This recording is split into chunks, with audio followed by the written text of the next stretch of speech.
Dag sê, ek is Christel Cornelissen en jy is welkom by Marula Media. Sommige kenners sê president Cyril Ramaphosa het 'n reuse diplomatieke fout begaan toe hy vir Ebrahim Rasool laat verlede jaar as ambassadeur terug Washington toe gestuur het.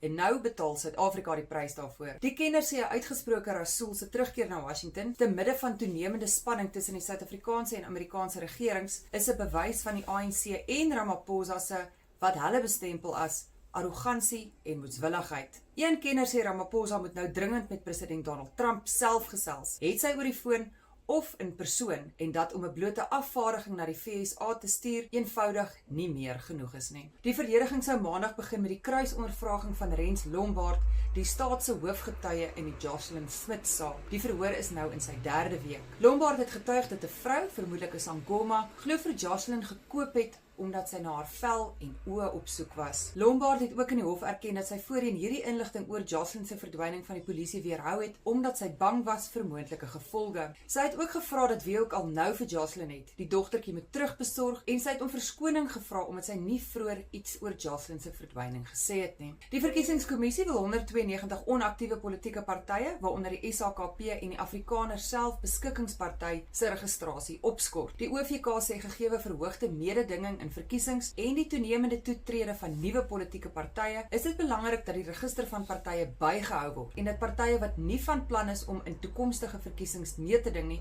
geskraap word. Die SAKP, 'n alliansievennoot van die ANC, hou egter vol dat hy volgende jaar onafhanklik aan die plaaslike regeringsverkiesing gaan deelneem. 'n Gewonde boer van Gauteng het self na veiligheid gejaag nadat gewapende aanvallers eers op hom losgebrand en toe sy huis tot op die grond afgebrand het. Adrian Vos word steeds in 'n hospitaal behandel nadat hy Sondag in die vroeë oggendure in die Western Area gebied waar hy met bokke boer aangeval is. Vos se dogter Jolandi sê die motief vir die aanval is in hierdie stadium nog onduidelik, omdat dit nie lyk of die aanvallers enigiets gevat het nie. En die 62-jarige Paul Prinsloo, wat sy vrou Magdalena en haar dogter Rosaan Weideman meer as 2 jaar gelede in hul huis op Cosmos doodgeskiet het, is maandag skuldig bevind op 2 aanklagte van moord met voorbedagte rade. Die regter het Prinsloo se verweer dat hy die vroue net wou skrik maak, verwerp. Die hof het gesê moord met voorbedagte rade verwys nie noodwendig na 'n moord wat dae of maande lank voor die tyd beplan is nie. Enkele minute is genoeg om 'n moord te beplan. Lees hierdie en al die ander berigte op marulamedia.co.za en geniet die dag verder.